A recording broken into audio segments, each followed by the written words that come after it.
I'm not buying it, and I don't want it. You're all bastards, bastards, bastards! A man's home is his castle! I ain't here to cause trouble. Go away or I'll kill you! Yeah. You're dead! Damn it! Why won't they leave me alone? Calm down. What the hell? I'm put down bigger than you. Can't everyone leave me alone?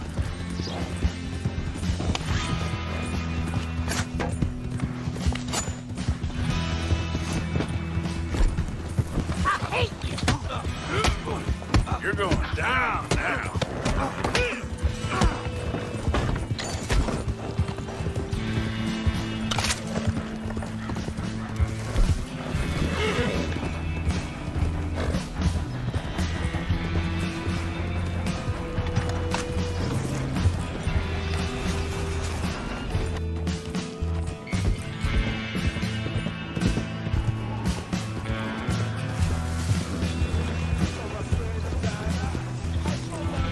Mister, I've been trapped down here.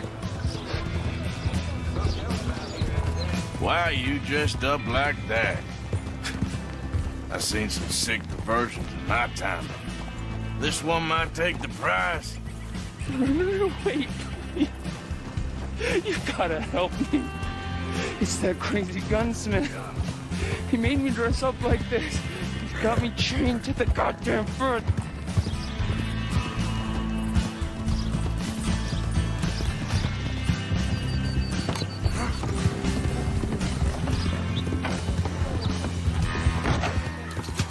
Welcome, partner. Oh, hey, that's a piss-ball move. I want to see what's in that basement of yours. Show me. Right now. Nothing to no worse down there, I swear. Why don't I be the judge of that? Open it now! All right, all right. Ain't got nothing to hide. I got my boy sleeping down there. It's such a shame to wake him. You know, you can always come back after he wakes up.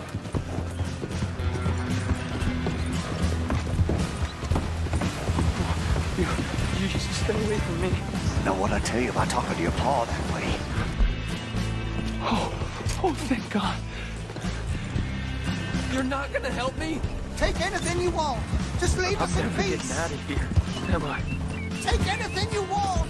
Just don't harm my boy.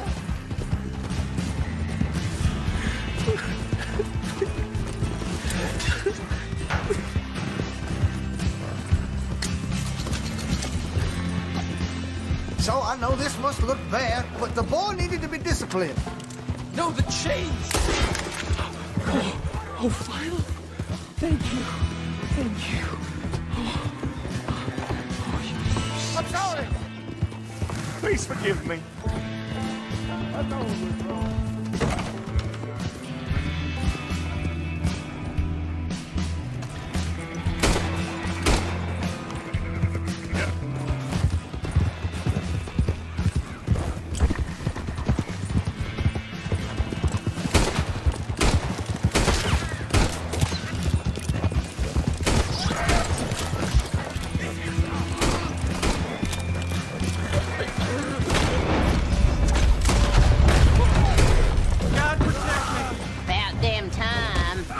They said you'd be through 2 days ago.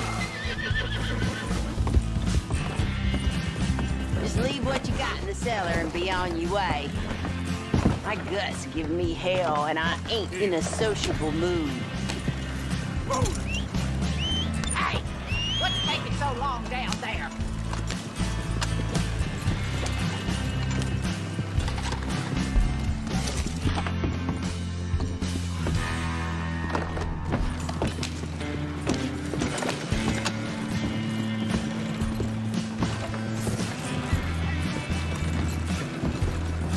What the hell you think you're doing? You put that back, or we will hunt. Ain't so tough now, are you?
Come on, lady.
Red Dead Redemption is one of those franchises that's straight shrouded in mystery. There's so many secrets, so much lore, and all of it goes into depth so deep that today I decided to break down the entire Red Dead Redemption iceberg. I'm not going to waste your guys' time with an intro because I'm just a chill guy like that, so special thank you to your local Moroccan for this iceberg chart. And if you have not completed Red Dead Redemption 1 and 2, bro, get off the internet. There are so many spoilers. Like, just finish the game. The Catholic fanfiction Dante's Inferno touches on the 9 circles of hell, from limbo all the way to treachery. And I would put working for Rockstar from 2013 to 2018 right underneath treachery, because the work conditions were absolutely dreadful while the team was trying to pump out Red Dead Redemption 2. The game had already been delayed twice. According to Kotaku, this is what Dan Houser, the co-founder of Rockstar Games, had to say about Red Dead Redemption 2's work environment. The polishing, rewrites, and re-edits Rockstar does are immense. We were working 100-hour work weeks several times in 2018. The finished game includes 300,000 animations, 500,000 lines of dialogue, and many more lines of code. Even for each RDR2 trailer and TV commercial, we probably made 70 versions, but the editors may make several hundred. Sam and I will both make lots of suggestions, as will other members of the team. And this wasn't the first time workers for Rockstar had to put in crazy hours to finish a project, though. Right after Grand Theft Auto Vice City came out in 2002, Rockstar's developers immediately got started on GTA San Andreas. And while it's a work of art through and through, the team was working 17 hours a day to get it out on time. Crunch culture is a big problem in the game industry, and it's hard enough to be a game dev, but even harder when you're sleeping at your desk hacking away at a project like a digital chain gang. Thankfully, Rockstar cut down on their crunch culture because a ton of staff left after Red Dead Redemption 2. They were basically forced to change their work conditions for the better. Developers at Rockstar have expressed a positive change in the workplace, and even though they're working on the most anticipated game of all time right now, there's no sign of any toxic work culture going on behind the scenes.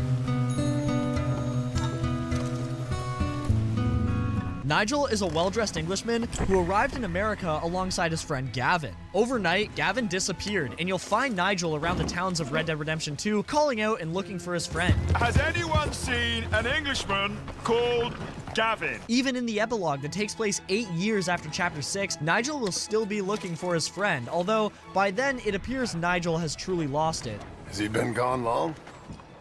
Yeah. Few years. Few bloody years. I can't remember what he looks like. I'm looking for him, but I don't know who he is. I'm sorry to hear that. Who Gavin is, and more importantly, where he is one of Red Dead's most well-known unsolved mysteries. The most fascinating thing about this unsolved mystery is that Nigel's ped model is titled CS Gavin, meaning that he's technically been found. Whether Rockstar named his character this because of the significance of the event, or if this is actually Gavin and he just forgot his memories is unknown, but it's interesting nonetheless.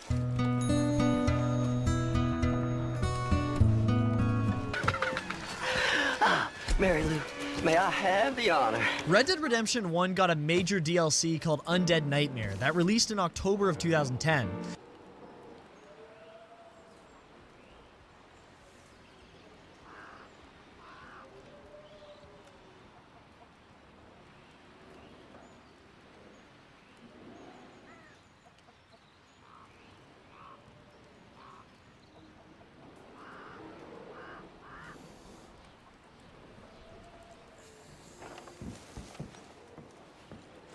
Bro, I miss y'all, man. Can I please get a Pablo Jr. where iron rings? Hey. No, I'm not finished. Hey. Can I please get a double waffle with no cheese? Hey. Can I please get a double two with a all drink? I got money, so I don't care how much it costs me. So hey, come on, man. Yo, how you been, man? I'm not so tolerant, I don't sit. If I see a side of cheese, I'm a trip. Hey, hey, come on, man. Hey, listen, bro, we blow. Listen, man. Hey, listen up, bro. We blood and crib walking for Donald Trump, man. Come on, man. A real nigga back.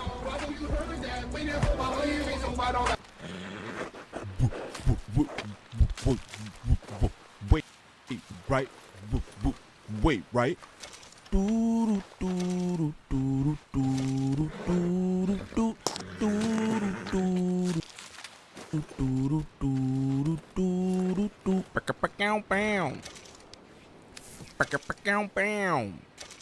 YouTube, what's the righteous word? It's your boy Gangland Neem, aka Neiman. I before the E, man. Golly, I don't know, y'all. Remember that. And we back with another video, man. So it looked like niggas tired of Big Mama up there. I know, Jumper.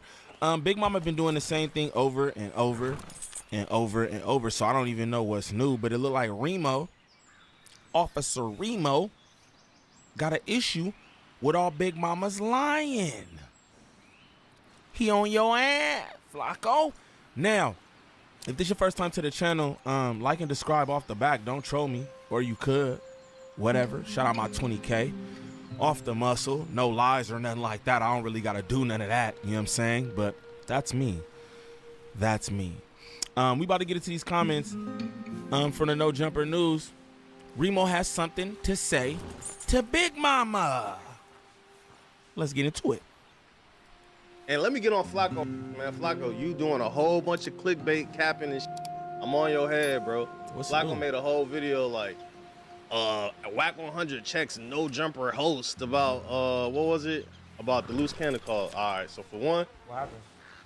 Loose cannon. All right, so I think it was, I don't know if it was Friday or Wednesday, the last stream we had, one of the last streams we had, maybe Friday or Monday this week. Loose cannon wife hit me saying that Loose cannon want to call in. All right, cool. Loose cannon called my phone, or she called my phone, and then, you know, tap Loose cannon in on that shit. But the reason he wanted to call was just to like talk about what's going on and to clear up the shit with Tokyo Tony. But you know, Flacco clickbait, he on that shit just clickbaiting it like, the first thing Remo asked him about is extorting Tokyo Tony. It's like, nigga, he literally text saying that's what he wanted to talk about. So Flacco got a whole narrative trying to flip it and shit. But I'm on your because the thing is, Flacco. What's new about Big Mama? This is what Big Mama do. Big Mama act like he got this and that. He's a journalist. You a blogger. Just like your daddy act. It's the same nigga who said he was slapping anybody who called Ack a blogger. He called Ack Malcolm X. This nigga.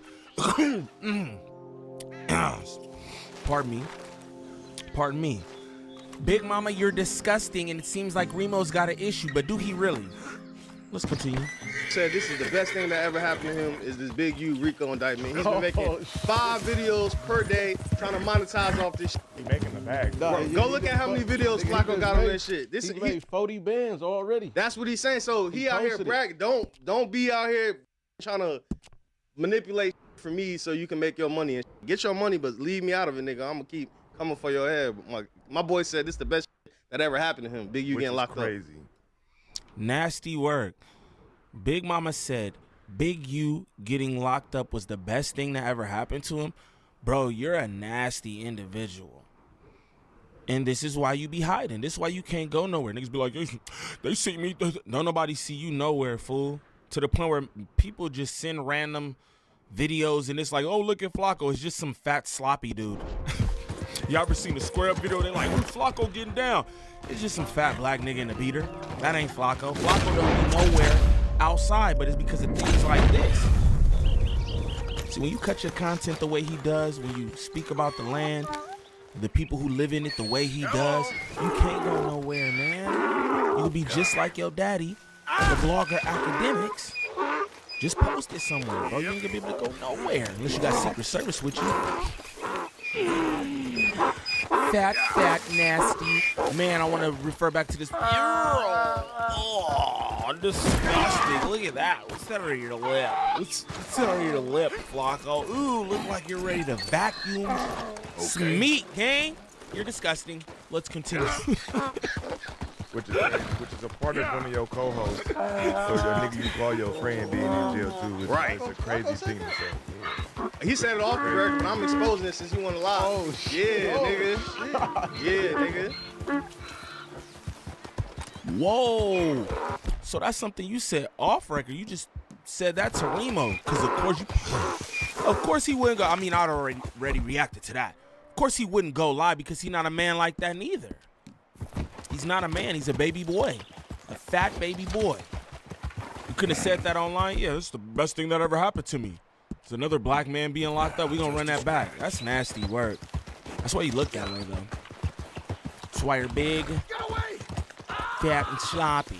That's why, bro. You can't have a nice body and be the person that you are. Same reason why hair plugs are falling out. I can't think you could have good bodies, full head hair, being nasty individuals. Right. It's a crazy thing to say. Yeah. He said it off the record, but I'm exposing it since he wanna lie. Oh shit. Yeah, nigga. Yeah, nigga. No. Man, he has more big view videos. He has more videos about this shit than any content creator out right now. Thirsty. Gang, yeah, and then the thing is, he's quick to denounce. Safe, nigga. I'm dying. And I haven't heard him say anything negative about Big U either. Usually he's quick to say, fuck them gang members and stuff. He's scared. Don't be scared now. Keep that same energy you be having for all them niggas and shit. I gotta realize that just because Big U in jail don't mean that his reach is in jail. No, that's a fact. That's a fact. But it's just Flacco. If you're gonna make this content, keep the same energy. You be saying how you hate gang members, extortion, all this type of shit. I haven't heard you say anything bad about Big U. Oh, so you're tucking your little weenus is what you're doing. Ain't 600 yo big homie? What's up, big bro? Ain't 600 your big homie?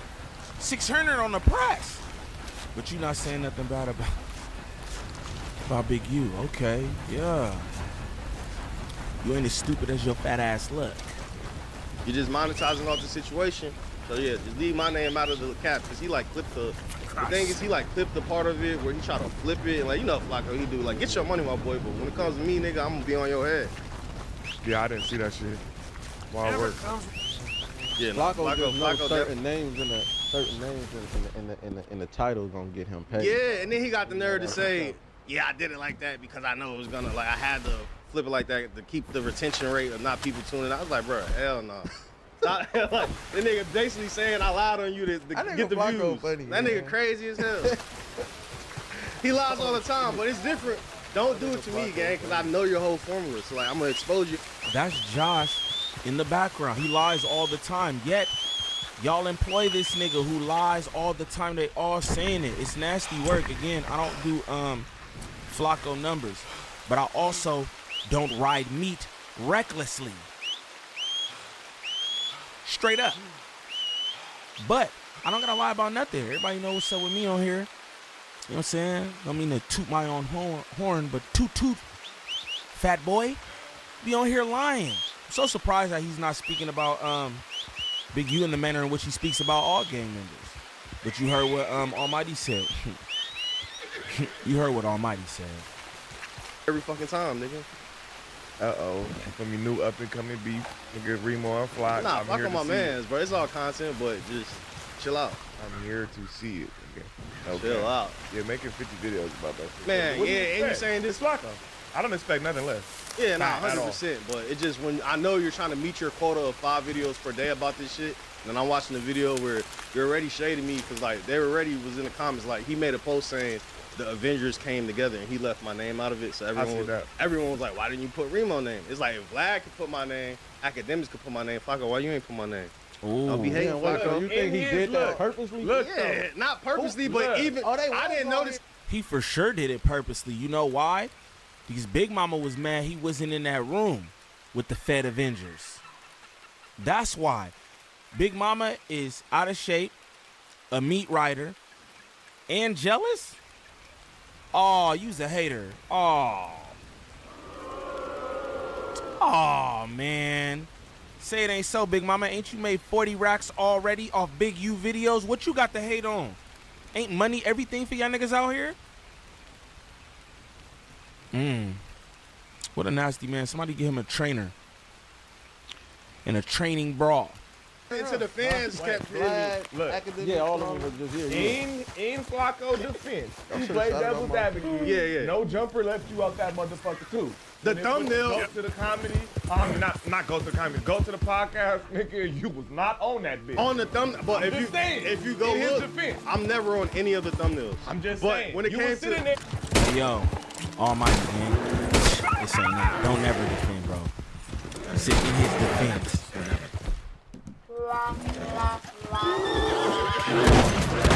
Almighty, I went for one. I'm not defending Big. I do not stand with that message from Almighty. And they left your name out too. not off the post where they announced it. I was like, saying, on nah. the YouTube video I watched, I didn't even know you was there till I clicked it. Nah, I feel that. Because the video said, nigga, the go-to podcast, nigga, or the four. No, it said the five or the four. Again, it wasn't him. It had a thumbnail, and he was sitting right there. Yeah. So in his defense, you feel that's me? why I was saying, like, you think They he did that intentionally, or you think I didn't notice it until people in the comments was just hitting me. Like, I ain't gonna lie, hey, Rainbow White. because the first shit that I seen was the academics and then the Vlad, and I seen your name on both, so I was just kind of Vlad acknowledged me and Adam posted even academics, so I'm just looking at Flacco like I think the only in the front on guard. To be 100, I'm really trolling. Like I really could give no fuck, but I'm just really on Flacco head because Flacco. I was talking to him last night. I'm like, nigga, I'm gonna be on your head tomorrow morning, nigga. But like, nah, it's all fun and games. But I really don't give no fuck. Yeah, I seen that shit too. I seen it like on the Instagram or something. It said like. Shout out to my boy with this nasty suit on. Ooh, I don't mean to hate because I know y'all gonna call that hate, right? But that's just a despicable sweatsuit, straight like that. But Remo said it, it's all fun and games. But let's be honest, it be truth behind the jokes. Just be real. Big Mama, you are a hater. You was mad that Remo was in that room, and you're a liar. Crazy how Remo exposed, bro, talking about off camera, he said, Big U being locked up is the best thing that's happened to him. Like, come on, bro. I can't make this kind of stuff up. This is the nigga who y'all listen to anything from, straight up. I wouldn't want to hear nothing from this nigga. And that's just me, bro. Big Mama, you nasty. Hold on, I want to show you how nasty he is. Real quick.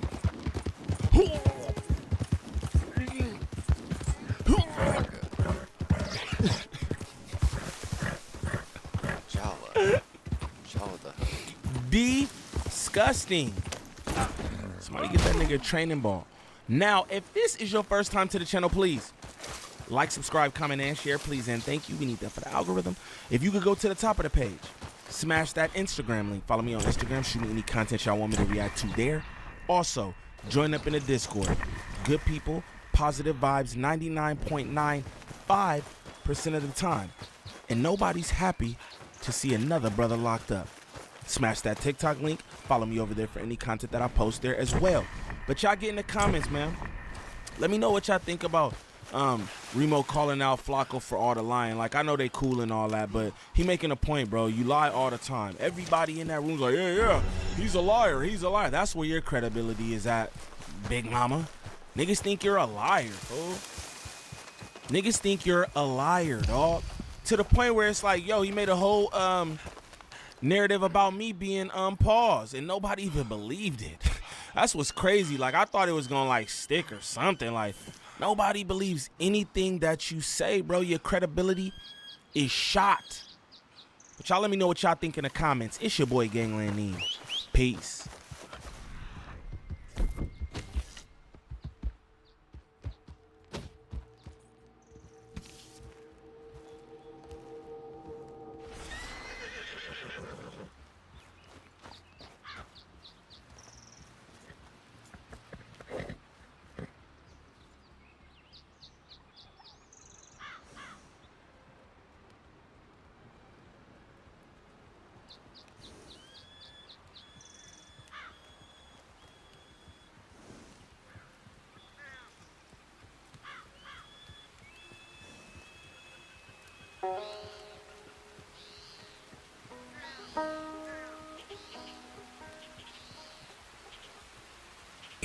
And you know what the sad part about that is? Look how you and your buddies acted again. Aggressive, insecure, like babies. Live off my name. Hey, am I 5'8"? Am I 5'8"? That's what I want to find out.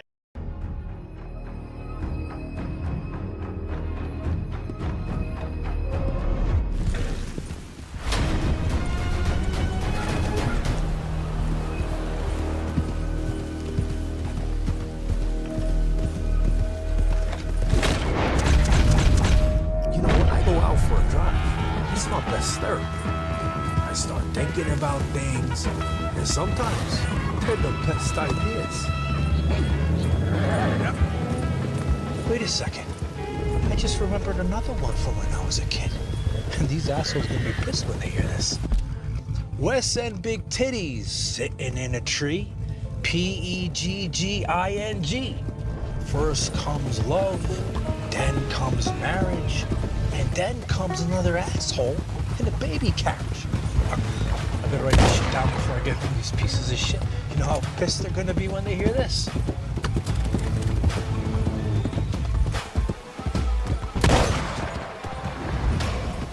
So by now, we all know what kind of liar this three-haired, comb-over piece of shit pegged Watson is about everything in his life. But he goes so far as to try to hide his true height from the internet. And we all know he's not 6 foot like he claims, but he's a 5'8" munchkin. And we've seen it many times. We caught him red-handed. We saw him with his bullshit high heels, woman, high heels, running around town with a 2-3-inch lift, trying to pose next to people. Then the police arrest him. They put 5'8" down on his police report, and then they take him to jail, and they want to take a picture of him and his height, and he denies it, says they're not allowed to because he doesn't want to get teased more online. No one can check my height and take a picture of it, so you better quit saying I'm 5'4". Motherfucker say I'm 5'3" and shit. Oh, I'm just be joking, but like, you're 5'4". Oh, they all trolls and shit. Yeah, trolling.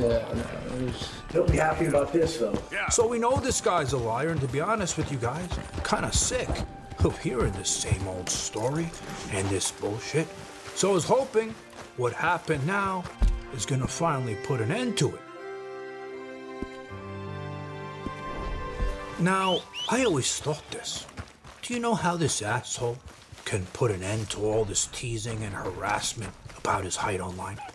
All he has to do is get some asshole with a tape measure to come around, put it up next to him, put it online in a video, right? And it's done. You don't have to hear the shit anymore, right?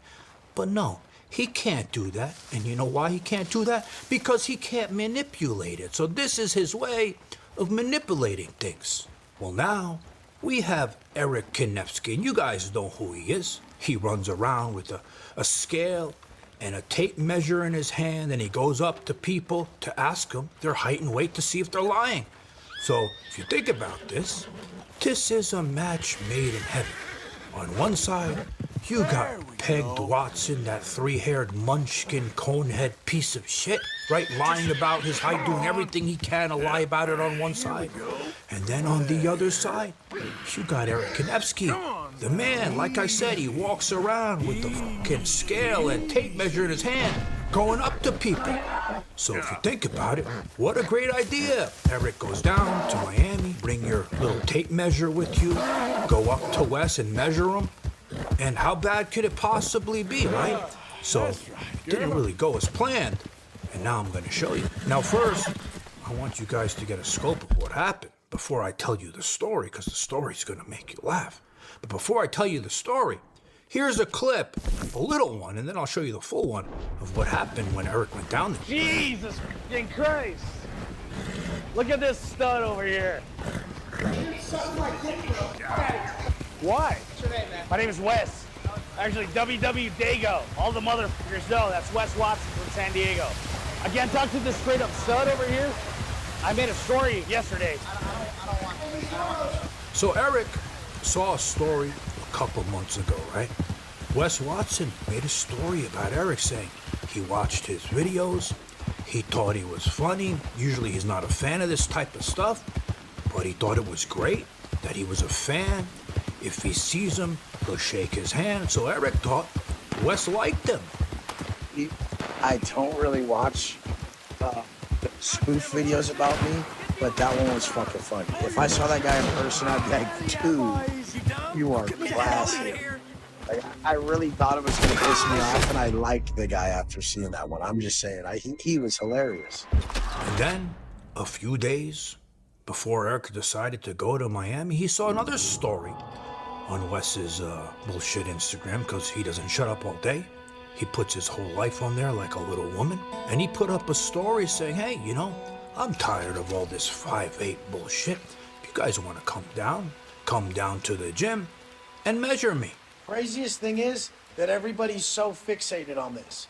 Get the biggest fairy that you know that swears I'm not 6 foot. He's probably not even 6 foot. Have him come to where I go to the gym, and we'll just do a friendly stand by each other and take a picture.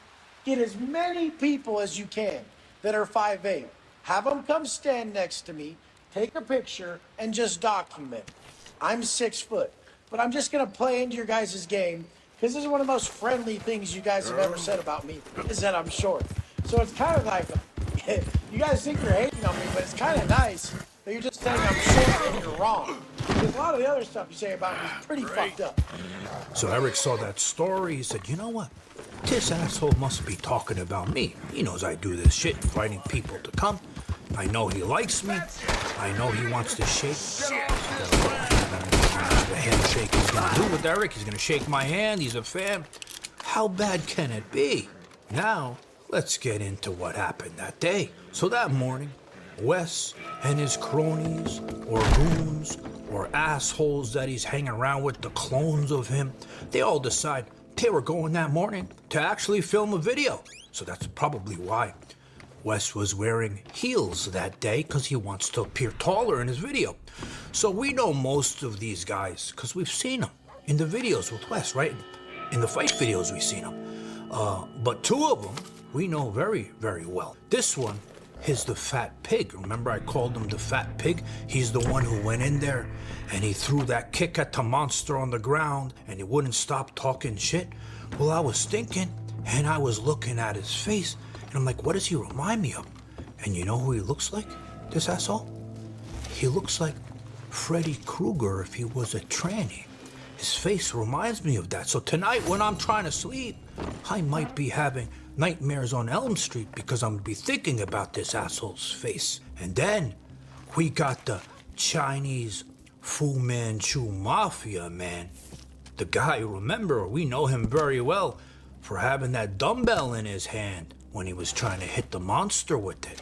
Now this asshole, you know who I first thought it was when I first saw him? You guys remember Joe Son?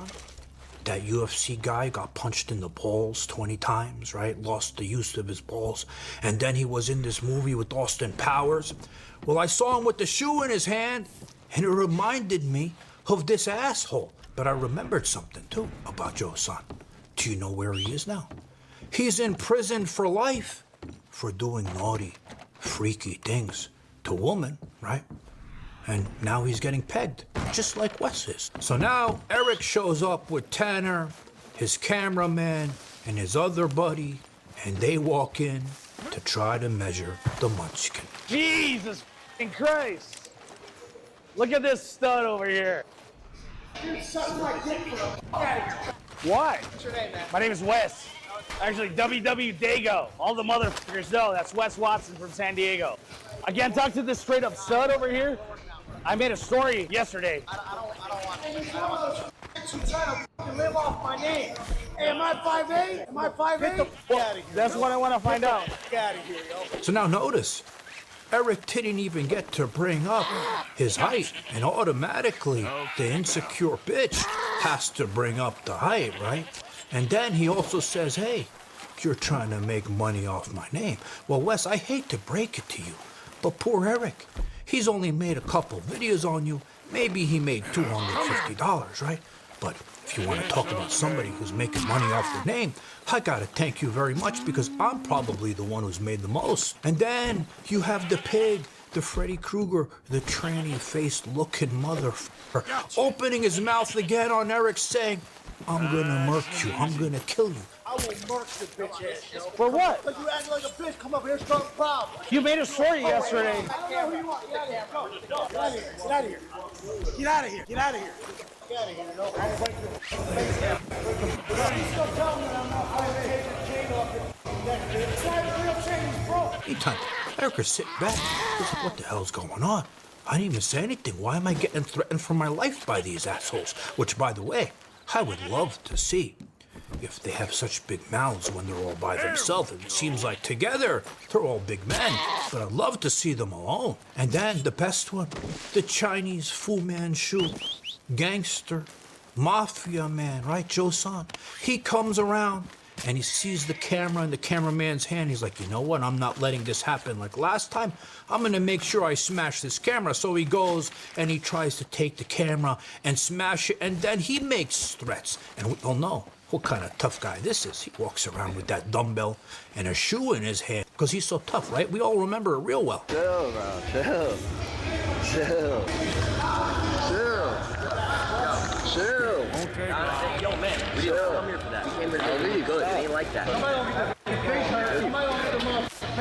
What, handle it? Handle what? You came over here for some heat, yo. What's up? We did it. What the f*** you come over here for? To make friends. He made a story saying to check his height. He said it would be friendly. You don't gotta touch the camera, bro. You don't have to touch the camera. Huh? You don't have to touch the camera. We didn't come here touching anybody. Take your little bitch ass out of here, yo. Break your shit face on me. You're 6'6". 6'4". Wants to make money off of All we wanted to do was measure it and prove. We wanted to prove it. Ain't nothing to prove, man. Where's the receiver? I just want to grab the receiver. I just want to grab the receiver. Dog, y'all shouldn't have walked up in here with that bullshit. So it's all right to just take someone's camera equipment? You're lucky that whole camera ain't gone, dog. Why? What you mean, why? Why? You're gonna walk up here and film with people. That's what the happens right there. He asked people to. You make videos like that aren't cool. You saw his video. You said it was funny. Cool to do that. Don't talk to me. Don't talk to me. But what's not cool about it? It's locked up, guys. I'll turn it off. I'm not filming anymore. You made a story yesterday. Don't leave your side. But you made a story. Get out of here. What's going on right now?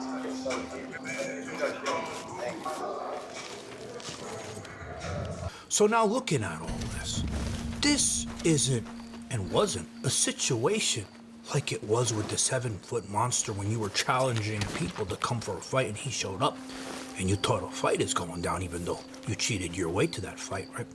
This is a situation where you invited people to come measure you this time.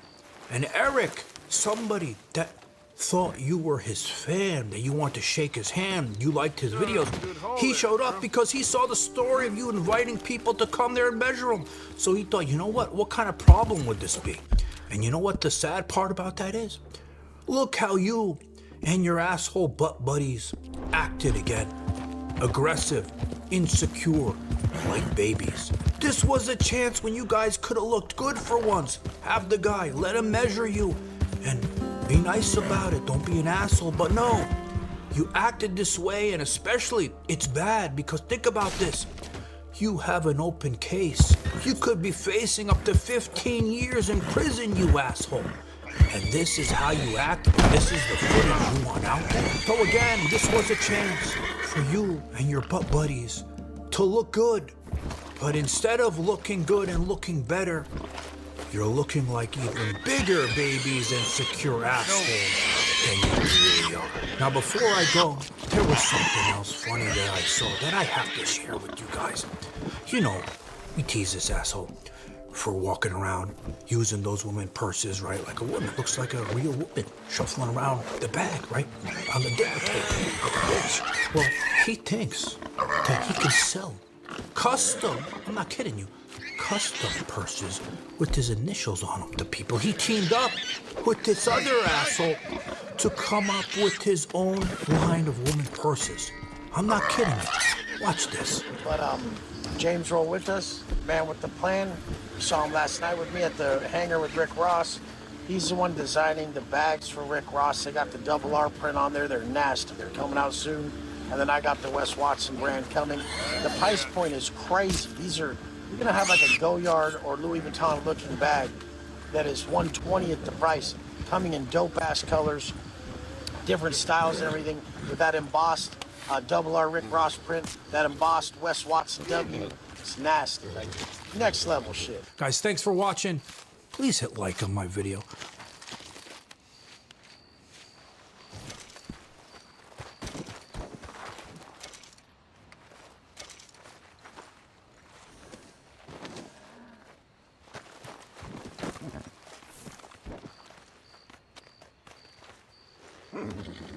I know, girl. Just give me a second.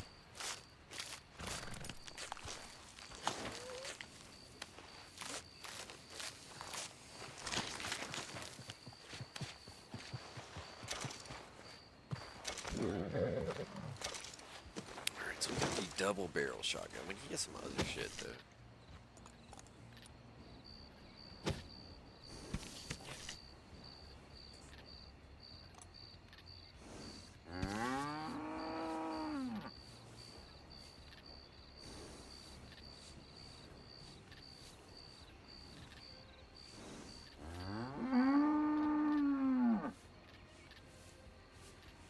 That's a big no-no. You should never say me or my wife's name. Tony should have told you that. Tony Khan. He offered me a contract, and I said hell no. There was a good amount of people in management that wouldn't have minded if I slipped and fell hard on my face. He returned to WWE. Does not happen. Done the YouTube cruise before, and it only ends in heartbreak. Last thing I did at AEW, no one really knows. The last thing I did was... Cody didn't just walk into WWE. He had a backup plan. My fallback was if WWE rejected me in terms of the fans, I knew I could come back to WWE, but if it didn't work on the level I wanted it to work. Playing several moves ahead in case WWE didn't treat him like the star he believed he was. When people started doing shoot interviews and books on contracts. And here's the twist. Cody had a 1-year option on his AEW contract that Tony Khan, AEW's owner, could have used to keep him, which is the exact move he'd used for the Young Bucks, but chose not to for Cody Rhodes. Why?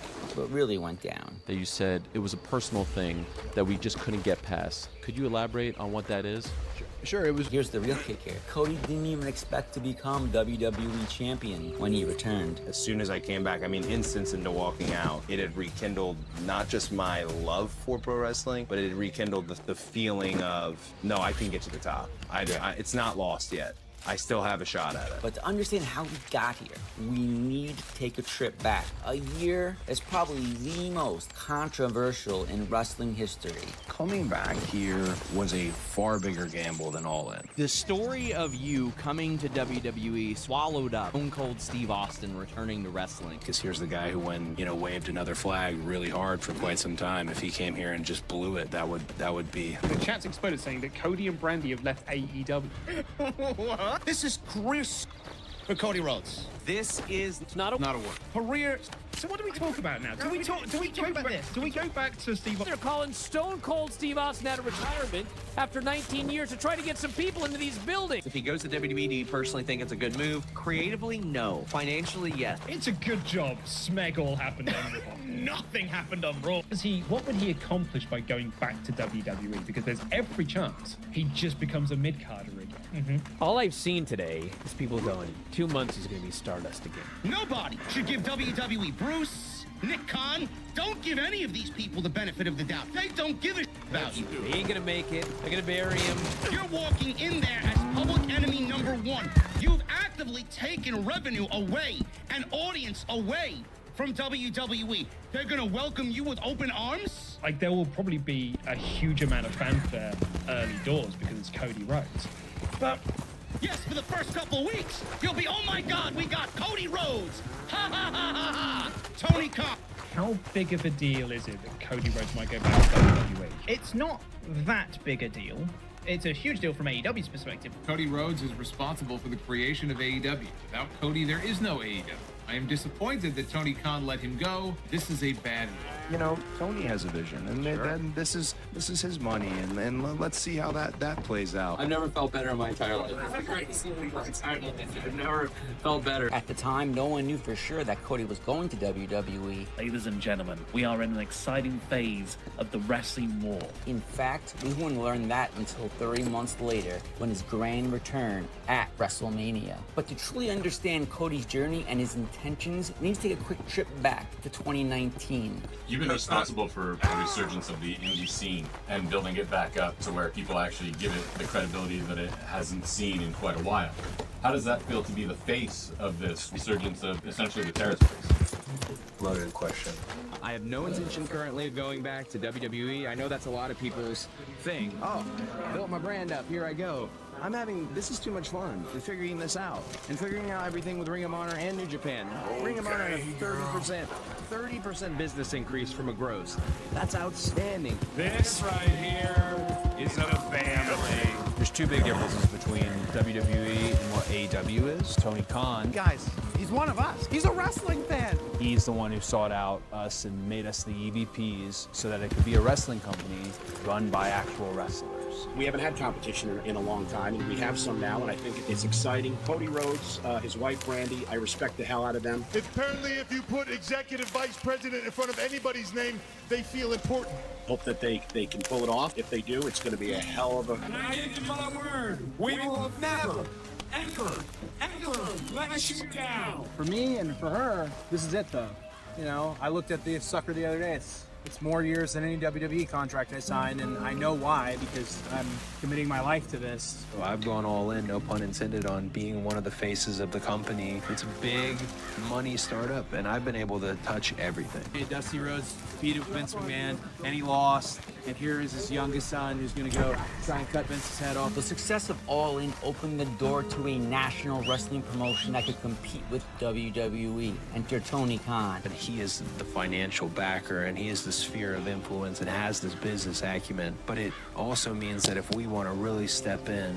AEW was born in 2019, and Cody was right in the middle of it. Tony, his family business, and me and Randy, and yeah, it really is the family business. I believe if there was any one wrestler there that treated AEW as if it was his own money, it's Cody Rhodes. Cody didn't just create AEW, You ran the production. I love it. Yeah, so you were there where I was still running those meetings. Yeah. I really love, from an ego standpoint, from an optic standpoint, that was really cool. But I also really loved leading. And I just maybe wasn't ready to fully lead at that point. And it didn't rub everyone the right way that, why is he running the production meeting? He took that role seriously. In fact, Cody was so committed to earning the fans' trust. I think Tony didn't want to really come out as much.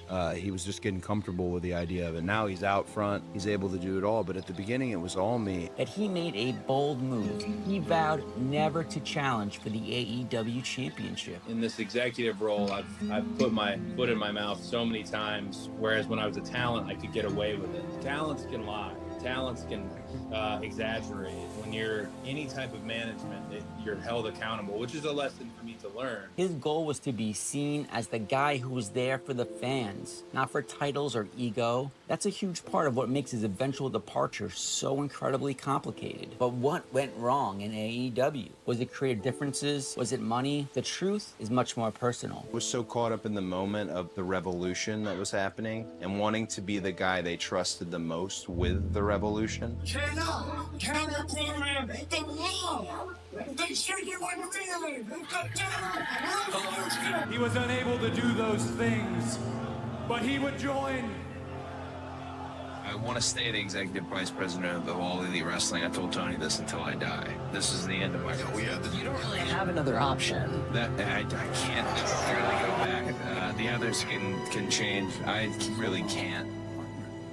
Despite his efforts, Cody's relationship with the fans took a strange turn. Rumors started swirling about conflicts with the Elite, his former best friends and co-executives. We've been very successful in AEW, and with NXT using the Wednesday Night Wars, that created a lot of anger.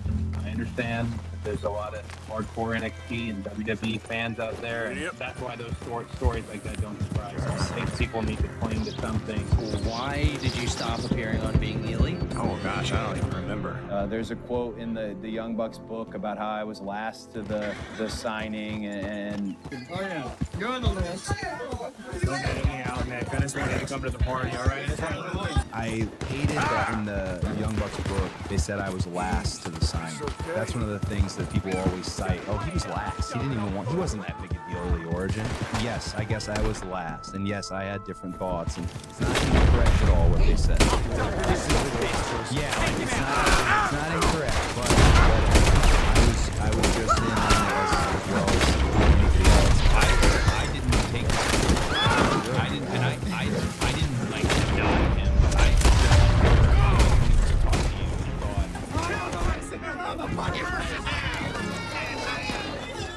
Certain storylines resonate, and soon Cody started becoming a villain in the eyes of the very fans whose trust he had fought so hard to earn. I am thankful to the fans that cheer me, and I am thankful to the fans that boo me, because both sets of fans are getting ready to go on a ride that is just bizarre and it's not the path that you think. We're not doing what's been done before. If he helps strike a creative renaissance in WWE and the show is consistently good, then no, I don't think it's a waste. There's a lot of WWE diehards.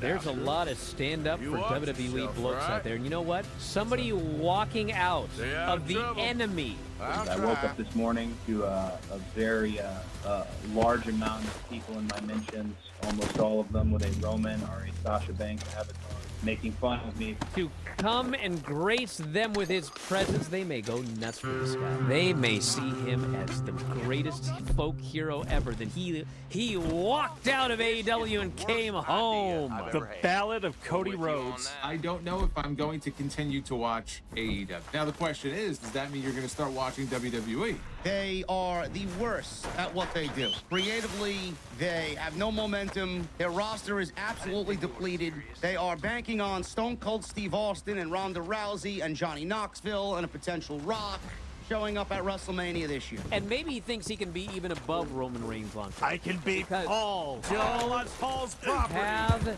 anybody. Finally, And Brady they aren't can be Steph. They aren't making any new stars. It's the same stuff on top. He's, I think, 36 years old, so he's significantly younger than all their other main eventers. And he probably believes I can walk in there.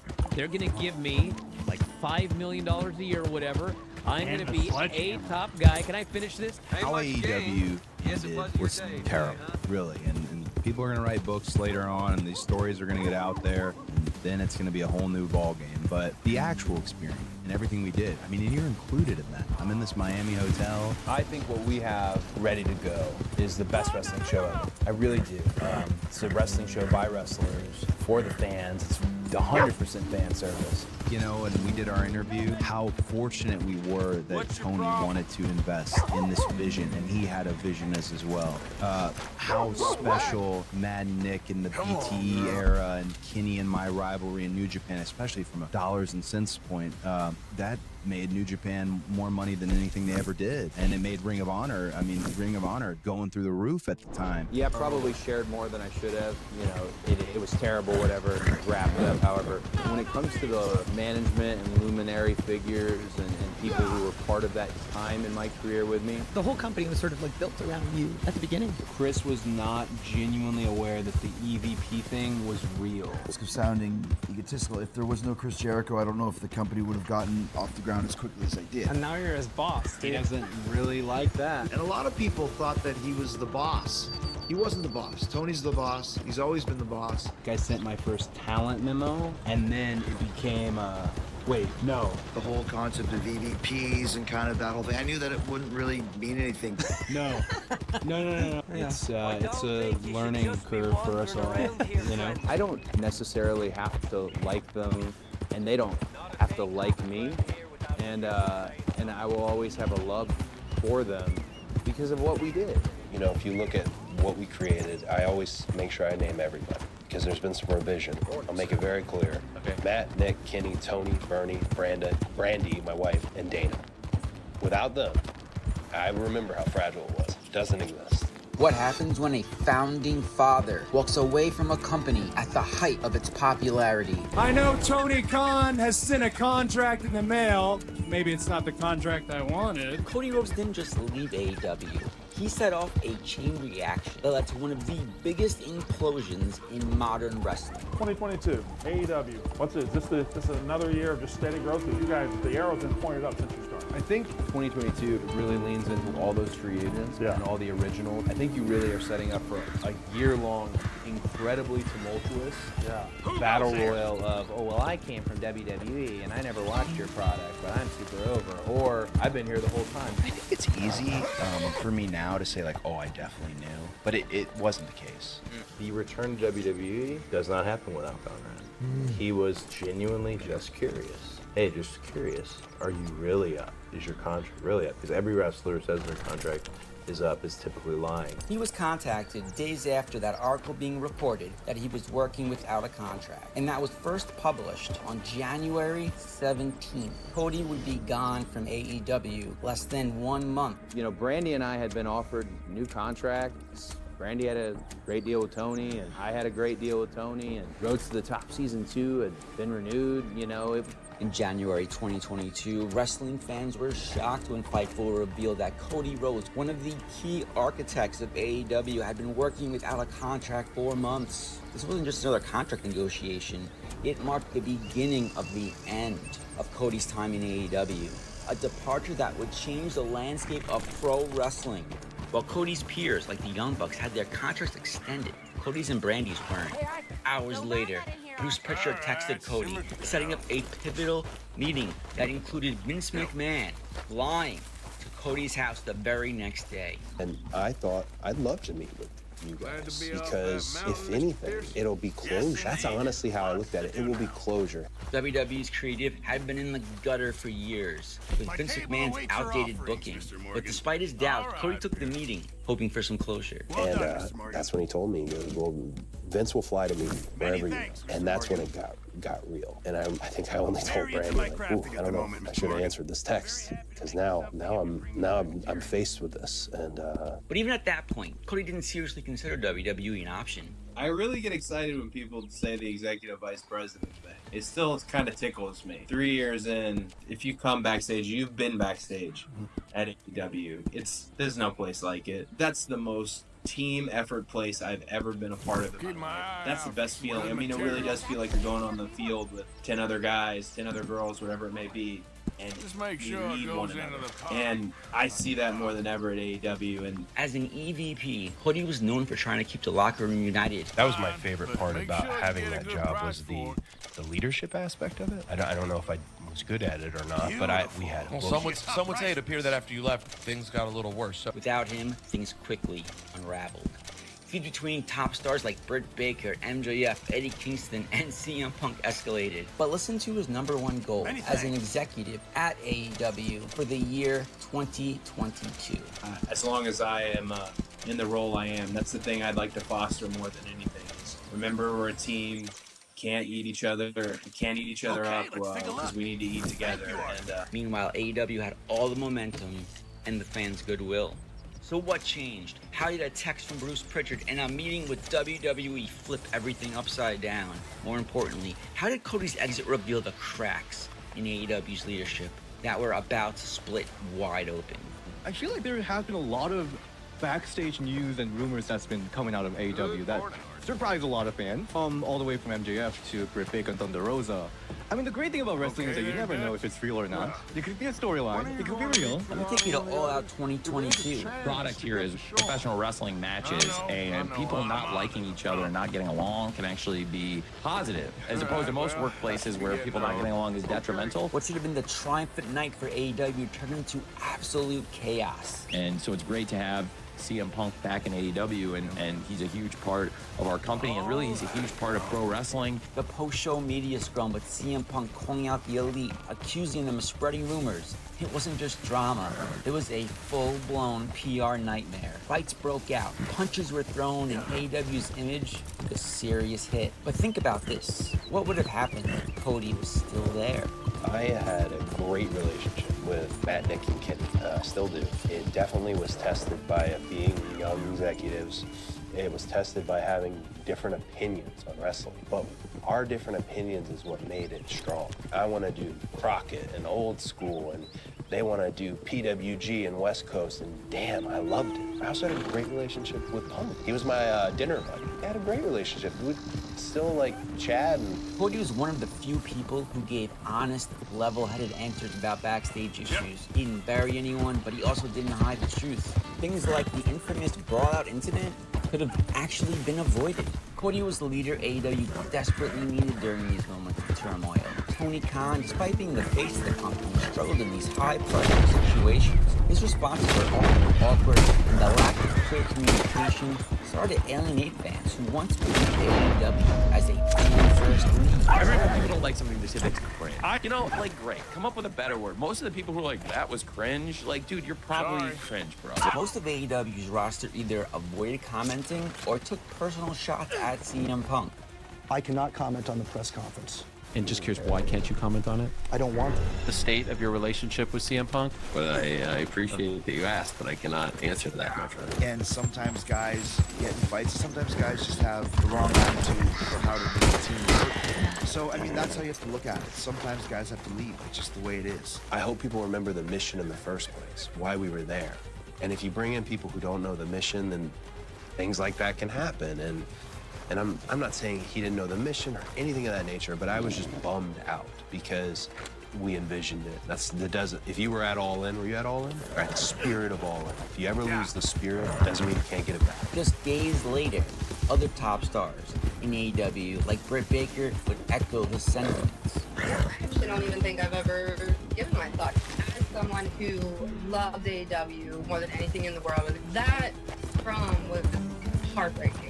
This felt like a very much a disaster, and you never want that to happen, and that happens every day. And without Cody's leadership, AEW began to feel like Tony Khan's league, not the fan-driven company it once promised to be. The person I think I get compared to probably the most often by people like, oh, you remind me of the person, but it's Paul. And Paul Heyman, not the other Paul. He's a genius. Tony started taking over creative control, and by 2021, Khan publicly took credit for AEW's success in a Forbes interview. That had to sting, and this was a rumored issue, especially for Cody, who had put so much into the company. Certain wording bothered him, and certain lack of credit bothered him.